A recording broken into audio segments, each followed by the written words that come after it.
Bagong video ulit mga angkol. Yan.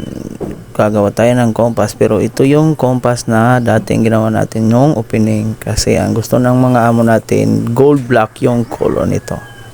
So, naglagay rin tayo ng mga detalye. Initim natin yung mga letra niya. Pati yung detalye ng compass, binago rin natin yung kulay. So, meron din tong makina ng electric pan yung ginagamit natin dyan.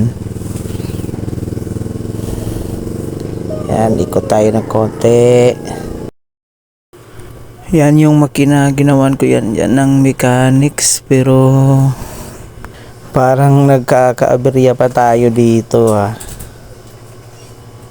kasi medyo mabigat-bigat yung arrow nya. Yan, medyo nagkaaberya nga. So parang gagawa natin ulit to ng mechanics. Kaya abangan natin sa mga susunod na video kung paano gagawa ng mechanics to. Alright!